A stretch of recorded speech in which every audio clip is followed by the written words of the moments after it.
still in our study of the last week of Jesus day by day, and we've had to kind of break this up a little bit into various parts because of the events of some days are very long. So we're on Thursday, and this is in chapter 14, and really the section is 32. That's the evening of the Lord's Supper, so 32 through verse 72. So that's a big section there, and we won't have time to go into a lot of detail on all of that. But as Thursday night Passover Seder meal ends, Jesus with his apostles, they sing a hymn, we're told, in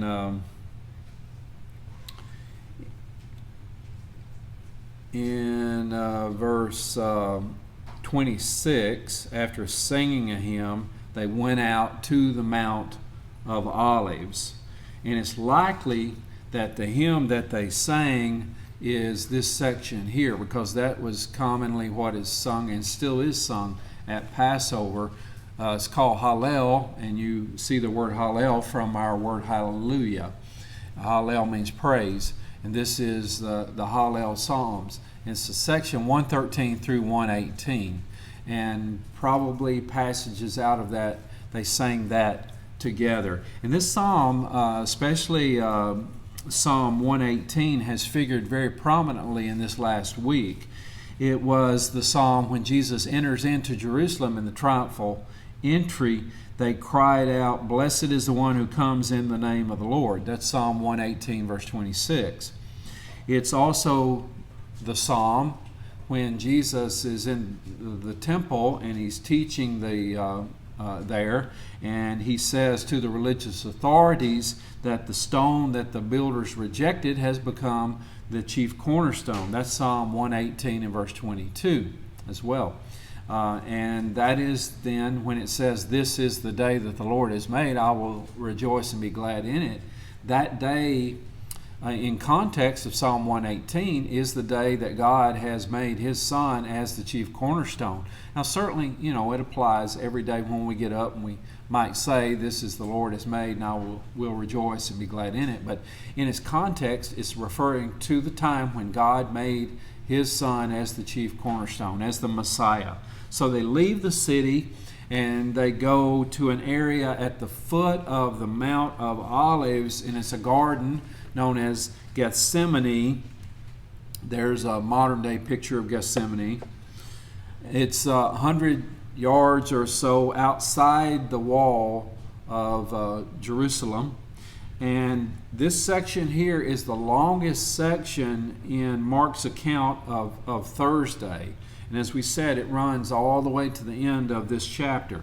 Now, what happens here? Well, Jesus, as they're going, he tells his apostles that you will all desert me. And then Peter says, everyone else will, but I won't. And Jesus says, you will. The rooster will crow before it crows 3 times, or twice, I'm sorry. You will desert me 3 times. Jesus tells, when he gets into the garden, the inner 3, Peter, James, and John, to stay awake while he prays, and then he goes further into the garden, and 3 times they fall asleep, and he comes back each time to warn them. And I'm thinking about this week, and trying to wrestle with this and think about it. I mean, I know they've been through a long Passover supper, and there's a lot of food, and wine would be a part of that, and it is late. I mean, it can go on 3 or 4 hours, such a supper as that. But don't they have some idea of the danger and the growing danger, and they go into the garden and they're there? I mean, if somebody is close to you has an accident, you have to go to the emergency room in the middle of the night, say 2 or 3 o'clock in the morning. Well, you probably don't go to the emergency room with them and they carry them back and you're sitting there waiting. You probably don't just go to sleep. You're probably, because of adrenaline or you don't know what's going to happen, you probably stay up. I mean, it's common. People stay up all night long, concerned about somebody in the emergency room. Yet here are the apostles in the garden, and they just go to sleep. Now, that's carrying out a theme that Mark has, that he's showing the failure of the apostles. Now, he's not doing that for us to say, well, I would have done better. I wouldn't have gone to sleep in the garden. He's doing that to show us that many times we're just like them. And Jesus says, watch, be awake, but we don't. And so they go to sleep. Jesus warns them. Jesus, as they're sleeping, he's praying for the cup to be taken from him. And then Judas arrives with the temple soldiers. Jesus is arrested, and the disciples flee, and he's carried before the authorities. So all that happens here in this section that we're looking at. Look at verses 32 through 42, and this is Jesus praying in the garden. And I know we can't spend a lot of time discussing all of this, but I do at least want us to read from 32 to the end of the chapter. Not at one time right here, but let's read 32 through 42. Mark 14, 32 through 42. They came to a place named Gethsemane, and he said to his disciples, sit here until I have prayed. And he took with him Peter, James, and John, and began to be very distressed and troubled. And he said to them, my soul is deeply grieved to the point of death. Remain here and keep watch. And he went a little beyond them and fell to the ground and began praying that if it were possible, the hour might pass him by. And he was saying, Abba, Father, all things are possible for you. Remove this cup from me. Yet not what I will, but what you will. And he came and found them sleeping and said to Peter, Simon, are you asleep? Could you not keep watch for 1 hour? Keep watching and praying so that you will not come into temptation. The spirit is willing, but the flesh is weak. And again he went away and prayed, saying the same words. And again he came and found them sleeping, for their eyes were heavy. They did not know what to say in reply to him. And he came the third time and said to them, are you still sleeping and resting? That is enough. The hour has come. Behold, the Son of Man is being betrayed into the hands of sinners. Get up, let's go. Behold, the one who is betraying me is near. So he goes into the garden. He leaves this inner three there. The text says, Mark describes Jesus as distressed, agitated, deeply grieved, even to death, throwing himself on the ground. And those are rare words in the Greek, and it's picturing. I mean, why is he so upset over this? In history, Socrates is condemned by the state, the Roman state, and he's to be executed, but he takes his own life. That's his sentence, to drink the cup of poison. And as he drinks that poison, his disciples are around him, and they're weeping, and he says, don't weep for me. And he peacefully drinks the hemlock, the poison, and then dies. And a lot of people, very early on, after the New Testament was completed, there were those who were critical of Christianity, and they said, how is it that Socrates drank the cup of poison and Christ is in the garden just disturbed so much and their peace is not there? What's the difference? Well, there's a difference between the death of Socrates and the death of Christ. And it's not primarily the physical suffering. That's a part of it, because when you die by crucifixion, that would be tremendous pain. But that's part of it, but it's not primarily that. He is going to bear the sin of the whole world. And so that is why he's so agitated and filled with anguish. And he prays to the Father. And the prayer here is really remarkable. His prayer is that if it were possible, that this cup could be removed from him, if there is any other way. And I can't explain all this. I mean, Christ is fully God and he's fully human. And this is a struggle in that I see here. In John's gospel, it's more positive. He says, what shall I say? That you take this cup from me? No, I came for the purpose of bearing the cup, of bearing this. Yet in the garden is this tremendous struggle that's here. He calls God Abba. That's an Aramaic term for closeness to God. It does not mean daddy. Abba is Aramaic, and the word father here is Greek, and so in two languages he's addressing God as Father. He has an intimacy with God, and he prays for deliverance, yet look there at the end of verse 36, yet not what I will, but what you will. And so he's submitting himself to the will of the Father. It's just, it's almost, we're greatly blessed to have this glimpse into this suffering that's in the garden. And we don't, I don't really know what we can say more about it. It's just a very intense scene. And then in contrast to that, you have the disciples who are sleeping. And it's physical sleep, but also notice he says that you keep watching and praying so you don't enter into temptation. But he does recognize the spirit is willing many times, but the flesh is weak. Now, at some time during the previous Passover meal that they had together, Judas left the group. In John 13, he leaves during the meal. You remember Jesus said, one of you is going to betray me. And then he said, it's the one who dips with me into the bowl, into the cup. And they all say, is it I? Is it I? And then Judas is the one who dips with him. My own familiar friend has betrayed me. And at that point, we might think, when he said one of you is going to betray me, you might think all the other apostles, would say, who's it going to be? Judas? I always thought it was going to be him. But they don't do that. They say, is it I? Is it I? And then Judas dips in the cup with him. And then Jesus says, what you do quickly. And Judas departs. John 13 tells us Judas departs. And the other apostles think, well, he's going to buy some food for poor people because that was common during Passover. I mean, Jesus just said, one of you is going to betray me. It's the one who dips in the bowl with me. And then Judas leaves, and the other apostles say, oh, I guess he's just going to buy food.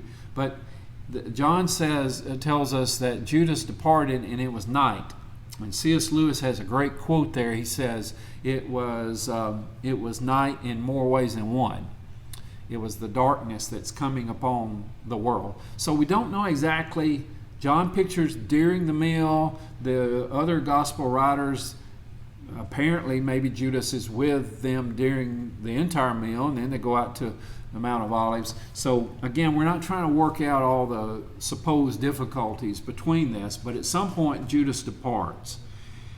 He knows where Jesus is going, to the garden, and he can be arrested there in the darkness away from the crowds. And that's what the rulers want. You remember earlier we saw the rulers said, we got to do something, but we can't arrest him during the feast because the crowd loves him. They need somebody to betray Jesus. And then at the end of that section, Judas goes to them and says, okay, I'll betray him for this amount of money. There, the betrayer presents himself. So after Jesus' prayer, he arrives in the garden. Judas arrives in the garden. And so we come to verses 43 through 45. Will you read this with me? And immediately, and that's a favorite word of Mark. So get up, let's go. The one who's betraying me is near. And immediately, while he was still speaking, Judas, one of the 12, came up, accompanied by a crowd with swords and clubs, who were from the chief priests, the scribes, and the elders. Now he who was betraying him had given them a signal, saying, whomever I kiss, he is the one. Arrest him and lead him away under guard. And after coming, Judas immediately went to him and said, Rabbi. And he kissed him. And they laid hands on him and arrested him. So Judas brings the crowd. Now, who is this crowd? I mean, we have the crowd who welcomed Jesus into Jerusalem, the triumphal entry. You have the crowd in the temple courts who are listening to him gladly, and they appreciate his teaching. But here you have another crowd Judas is leading It's a crowd from the chief priests, the scribes, and the elders. So the chief priests, scribes, and elders don't really go into the garden. They send people out there. It probably is the temple police or temple soldiers. And John's gospel describes this arresting party here.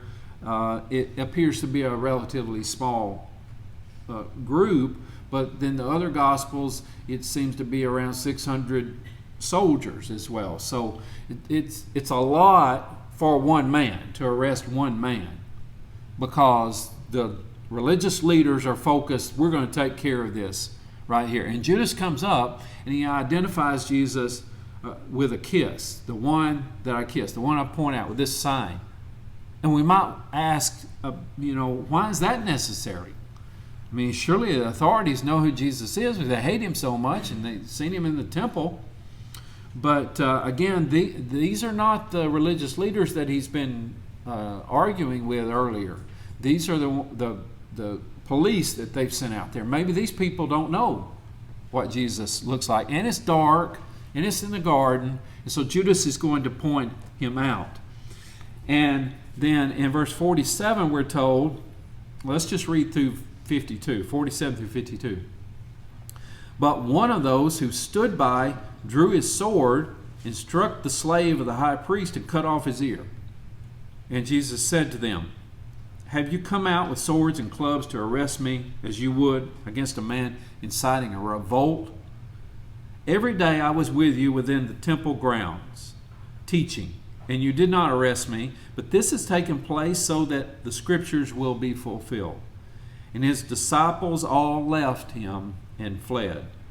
A young man was following him, wearing nothing but a linen sheet over his naked body, and they seized him. But he pulled free of the linen sheet and escaped naked. That's very strange, isn't it? But see what it's emphasizing? Jesus said, all you will forsake me. No, we won't. And one person, it doesn't matter if they pull the clothes off of them, they're getting out of there. And, I'll leave my clothes there. They run. He escaped naked. They seized him, but then he ran and they pulled that off of him. Why is he there? Why does he have that linen sheet there? I don't know. Maybe in haste, that was just something to cover up with. But what stands out is they all flee and Jesus is left. And Mark tells us one of those who stood near when Judas comes and the soldiers, and he draws his sword and he strikes the slave of the high priest, cuts off his ear. And we all know, I'm pretty sure that from the other Gospels, that we remember that's Peter. John 18 verse 10 even tells us it's Peter and tells us the name of the slave, Malchus. And it's surprising because it tells us that at least one of Jesus' followers has a sword here. Was this standard practice? Did they all walk around with swords? Or is this, again, we're going to put our swords on and fight when we get out there in the garden. But Jesus says, put the sword up. And we're even told in the other Gospels, Jesus heals the ear of that servant. And the sword here, I don't think it's like, it's not a little bitty thing where he just, I'm going to cut your ear. Would be a long sword, and he swings. He wasn't intending to cut off his ear. He's intending to cut off his head. And the guy ducked, I think. And so he's swinging that sword. So at least he is willing to fight, but again, he doesn't get the idea that Jesus' kingdom is not of this world. It's not defended through swords and defended through fighting that way. In the various Gospels, there are some struggles in what exactly is happening here. In Mark, Jesus prays, remove this cup. In John 12, verse 27, Jesus says, now my soul is troubled. What should I say? Father, save me from this hour. No, it is for this reason I have come to this hour. In John 18, verse 11, he says, am I not to drink the cup that the Father has given me? In Mark, all the disciples flee. In John, Jesus orders the soldiers who come to arrest him to let the disciples go. John 18:8 and 9, he says, let these men go. And this is to fulfill Scripture, that he did not lose any followers. And so, and also the strange thing in John, we don't have time to get there, but John 18:4 through 6, when they come to arrest him, Jesus says, who are you looking for? And they say, Jesus of Nazareth. And Jesus says, I am. In Greek, he just says, I am. But it's, I am he. And it says, when Jesus said that to them, I am he, they stepped back and fell on the ground. All these soldiers. And a lot of scholars suggest the I am from Exodus, that was an understanding in their minds. And I don't know. I don't know how much would they understand about that. But what we can say is that even the empire that's coming to arrest Jesus and to kill Jesus acknowledges his greatness as they fall down before him. So, again, this theme of failed discipleship is throughout this. You have Judas betrays him. Peter is going to deny him. The rest of the 12 flee. Here in verses 51 and 52, a young man was following, and he's going to leave and just leave. It doesn't matter, leave the covering with them. And that's prominent in Mark. Peter denies, the rest flee, and they disappear from the account, really, of being with Jesus. Judas just kind of fades out in Mark. In Matthew, he goes to the chief priest and he returns or tries to return the 30 pieces of silver. And then we have other texts that talk about he goes and commits suicide. But it's this failure of the 12. Now, I kind of want you to keep that in the back of your mind, because that's the focus, I think, of this whole. I want this whole sermon to be the contrast between the 12 and us, and Jesus and his faithfulness. They carry him to the high priest. Look at verse 53. Let's read down through 65. I know we heard some of this earlier, but begin with verse 53. They led Jesus away to the high priest, and all the chief priests, the elders, and the scribes gathered together. And Peter had followed him at a distance right into the courtyard of the high priest. And he was sitting with the officers and warming himself at the fire. Now the chief priests and the entire council were trying to obtain testimony against Jesus to put him to death. And they were not finding any. For many people were giving false testimony against him, and so their testimonies were not consistent.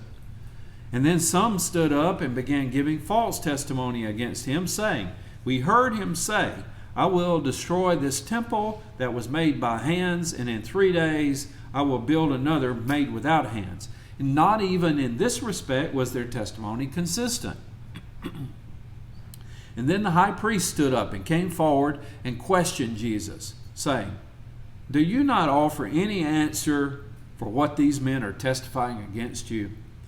But he kept silent and did not offer any answer.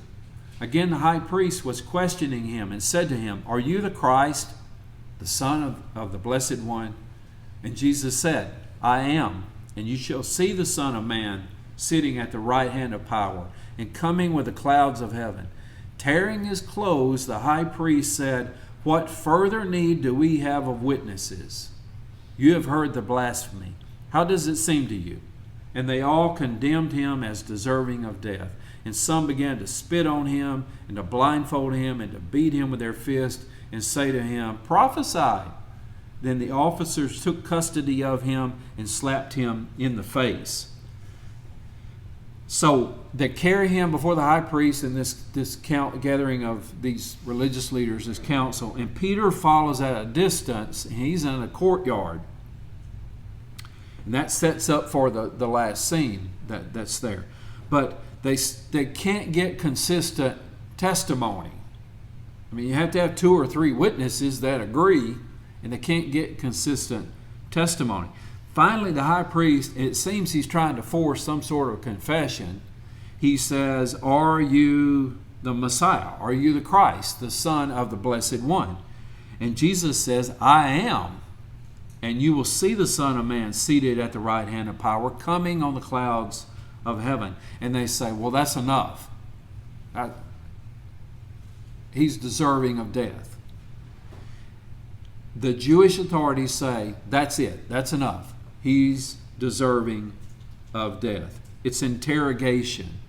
I don't know. I guess we can think of this as a trial. It's a little bit difficult to separate the trials of Jesus. I mean, he's going to be before Pilate. And a lot of people say that's the Roman trial, and this is the Jewish trial. And then you have parts of that. But the Jewish leaders, religious leaders, all say, whether it's a trial or informal hearing or whatever, but their conclusion is he is worthy of death. Now, the temple authorities don't represent all the Jews. The Jews, rather than representing them, most of the Jewish people hated the temple authorities.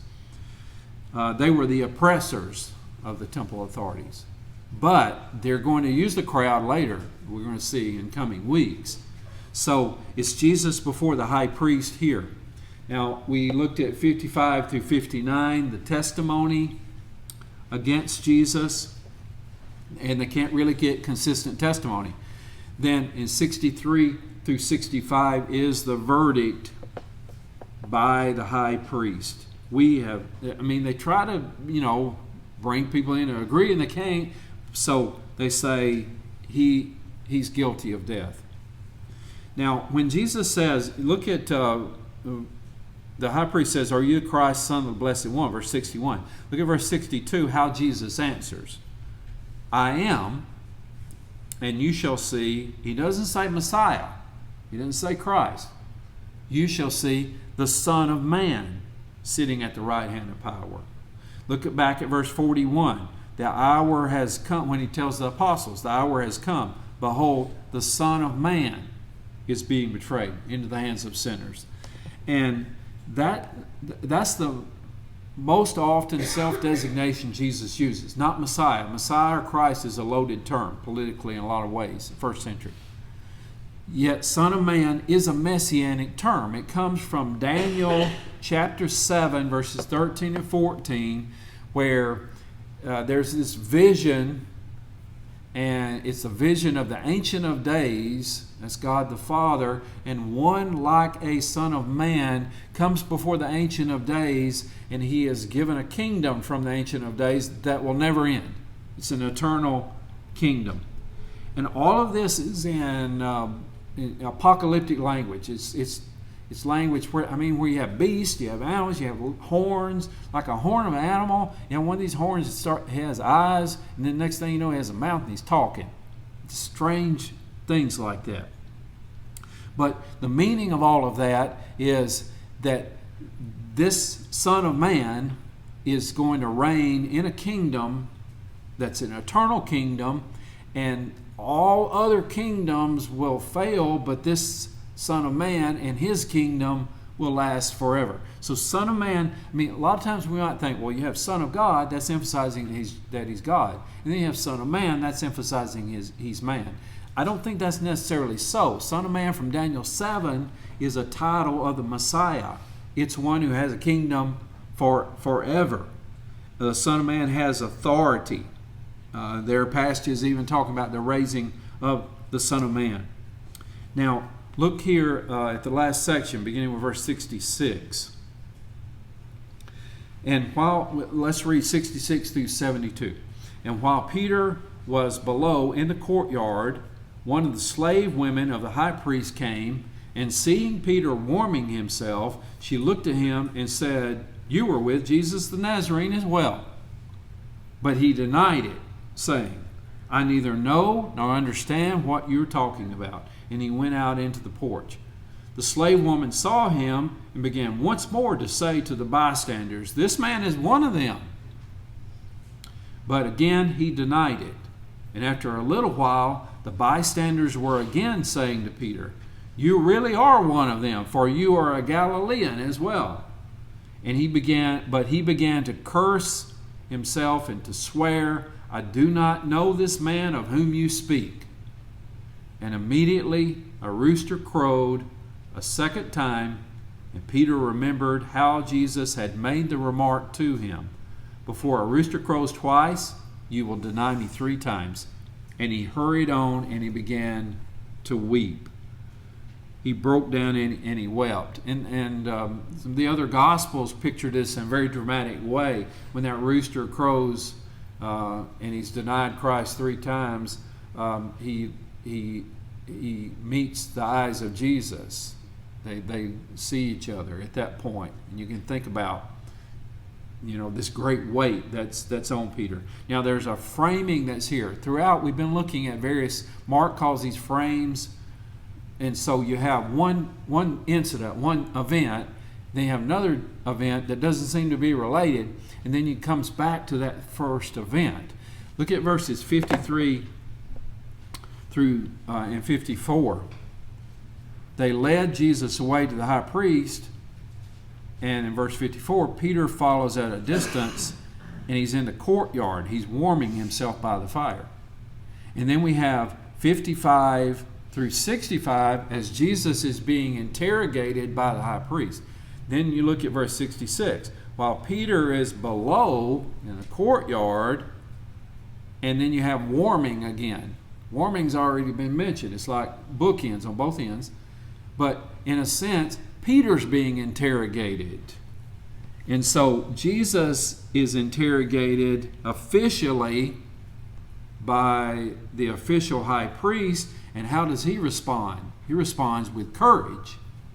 Peter is interrogated in an unofficial interrogation, just bystanders. You're one of him. You're with him. And how does Peter respond? He responds by denying him.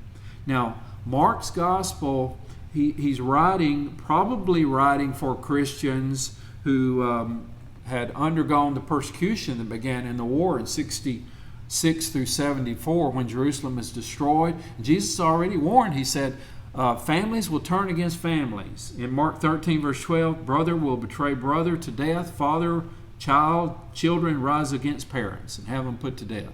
It's going to be that bad. Well, Mark's readers are probably going through that. And so here is a framing where you have, in contrast, Jesus' courage and Peter's cowardice as they're being interrogated. And so for Mark's readers, for those who've imitated Jesus with courage, this commends their courage. For those who imitated Peter and denied Jesus, this text offers hope. It offers forgiveness. It's not the end. You deny Jesus, it's a terrible thing, but Peter's going to be restored. And neither the denials or even the betrayals or the worst sin against Jesus, they could have been forgiven. I mean, Peter weeps, he repents. Judas goes out and hangs himself. He regrets that it turned out this way, but as far as the text has, we don't see Judas repenting. And so there's this contrast, and that's the point that I want us to see, is the courage of Jesus and the failure of the disciples. And many times we're in that group. We may not go so far as to do as Peter did, deny Jesus, but we may deny him by our life. We may deny him by... And it's part of human weakness when we do that. But what this text is telling us is Jesus is always faithful. He's always faithful. And yet there is restoration if we turn back to him. And we're going to sing the invitation song 655, There's a Fountain Free. If you're not a Christian this morning, we call you to respond to the death of Jesus. With courage, he faces the cross. Not for his sins, but for our sins, for your sins. He took our place. And he calls you, if you're not a Christian, to respond to him with courage. Because you're standing against the world. The world will belittle you and laugh at you and scoff at you. But he's calling you to follow him. If you've done that,